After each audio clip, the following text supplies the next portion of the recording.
السلام عليكم ورحمة الله.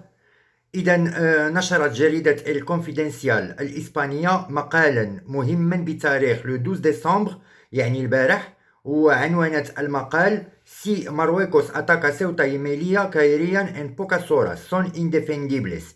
يعني أن إذا المغرب هجم على سبتة ومليلية فغيطيحوا، يمكن المغرب يسترجعهم في ساعات قليلة. يعني إلى جوت بأن المدن ما تقدرش إسبانيا تدافع عليهم. إذا يبدو أن إسبانيا سواء كانت الدوائر الرسمية الحكومية أو لا النخب وحتى الشعب والرأي العام، يبدو أنهم يستشعرون حدوث أحداث ما مهمة فيما يخص المستعمرات ديال إسبانيا في المغرب، يعني سبتة ومليلية والصخور والجزر. فهم مرعوبون من المغرب ومن تحركات المغرب. وكما قلنا وسائل الإعلام الإسبانية وخصوصا هذه الوسائل الإعلام الكبرى والاكثر انتشارا بحال الكونفيدنسيال اللي نشرت هذا المقال وحنا غادي نحللوه ونشوفوا اللي جا فيه، او الاسبانيول اللي غنقراو ايضا واحد المقال نشروه البارح. هاد الوسائل الاعلام ولا هاد المنابر هذه زائد منابر واحده اخرى سواء وطنيه او محليه بداو كيخصوا المغرب مقال كل يوم. كما أن مراكز البحث والتينك تانك الإسبانية ضعفت من النشاطات ديالها فيما يخص جمع المعلومات وتحليلها، وكيخدموا كيعطيوهم لي بور لي برونور دو ديسيزيون. فبعد الدراسة اللي أنجزها المركز البحوث اللي سميتو انستيتوتو دي سيغوريداد اي كولتورا في بداية الشهر الجاري هذا ديال ديسمبر، وكنا شفناه كنا تطرقنا لهذا الموضوع هذا. فهاد لو سونتر دو ريشيرش هو اللي اعطى واحد النتائج وعطى واحد التوصيات للحكومه الاسبانيه بان المغرب يعتمد واحد لا استراتيجي سماها هو اون استراتيجي هيبريد لاسترجاع سبته ومليليه بدون حرب. يعني ان المغرب بهاد التحركات ديالو كامله سواء بانشاء هاد الضيعات ديال بيسيكولتور، سواء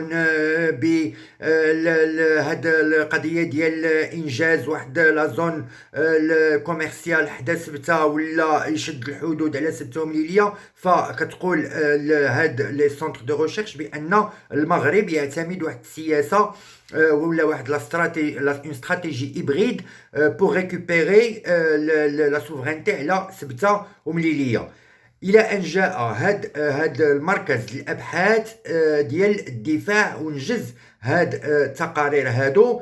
هذا واحد الجنرال سميتو ادواردو الاركون اغيري نجز واحد البحث ولصالح الدفاع ديال اسبانيا. الخلاصه ديالو ان المغرب يقدر يسترجع سبته ومليليه في 3 سوايع، واحسن حل للمدينتين هو خصو يكون حل سياسي متوافق عليه مع المغرب. بل ان هناك دراسه امريكيه واللي خلصت الى نفس النتيجه، وقدرت الوقت اللازم اللي خص الجيش المغربي للسيطره على المدينتين يعني سبته ومليليه ولي بينيون والجزر اللي حداهم، خصها 4 سوايع. كما يقول المقال أن بعد الأحداث ديال الصيف الماضي اللي عرف دخول أكثر من 8000 مغربي إلى سبتة في يوم واحد، قامت إسبانيا بتعزيز المدينتين بتعزيزات عسكرية، سواء كانوا الأفراد ديال الجيش أو لا القطع الحربية.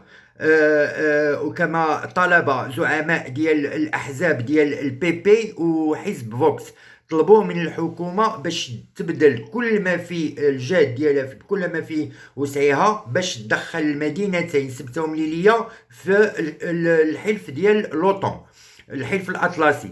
إلا أن كاتب المقال يرى أن باش تدخل سبتة ومليلية في الحلف ديال الشمال الأطلسي هو صعب جدا إذا ما كانش مستحيل، لأن دخول إسبانيا لهذا الحلف هذا واللي دابا وصل 40 عام باش إسبانيا في هذا الحلف كان لأهداف مختلفة، ما كانش باش تحمي سبتة ومليلية. الأهداف اللي بغات تحقق إسبانيا لدخول الحلف الشمال الأطلسي هي تسهل المأمورية على على إسبانيا باش تقدر تدخل الاتحاد الأوروبي. هذه أولا. ثانيا كانوا باغيين يحميو راسهم من انقلابات ديال الفرانكيسمو، يعني هادوك الجنرالات اللي كانوا تابعين لفرانكو، اللي كانوا صالح فرانكو، كانوا باغيين منين غادي يدخلوا الحزب بلوتو الحلف الأطلسي باش يشلوا الحركة ديالهم ويخليو إسبانيا تنتقل للديمقراطية بلا ما يقوموا بانقلابات. كما أن الأعضاء ديال الحلف الأطلسي ما غينساوش لإسبانيا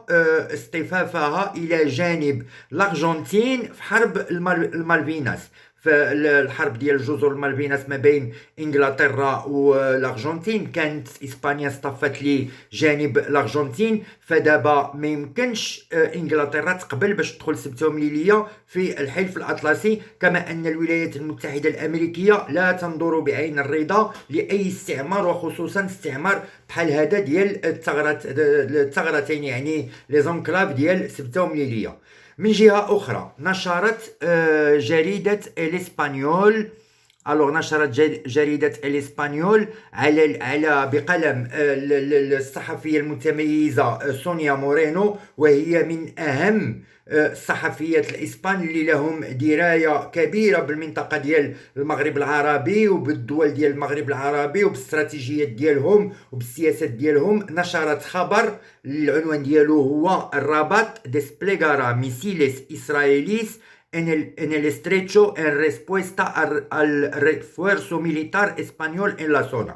يعني أن الرباط يعني المغرب غادي ينشر لي ميسيل من دوريجين ديالهم إسرائيل، غادي ينشرهم في مضيق جبل طارق ردا ولا إجابة على التعزيزات العسكرية اللي قامت بها إسبانيا في المدينتين ديال سبتة ومليلية.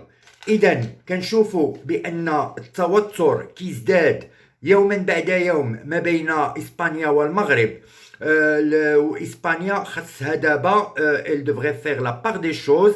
خصها إسبانيا تفكر وتختار ما بين واش تنسج علاقات رابح مع شريك يقدر يكون من أهم الشركاء ديال إسبانيا خارج إطار الاتحاد الأوروبي، أو تبقى معاه في علاقات سيئة ترسيخا لموازين القوى ديال القرون الوسطى واستجابة لوصايا إيسابيلا كاثوليكا اللي اخترعت الانكيزيسيون، يعني محاكم التفتيش، واللي وصت باش تكون إسبانيا دائما مستعمرة لأطراف من المغرب العربي باش يبقوا دائما ضعاف، كما أنها وصت باش تعمل إسبانيا دائما على إضعاف وتقسيم وتفقير الشعوب ديال المغرب العربي.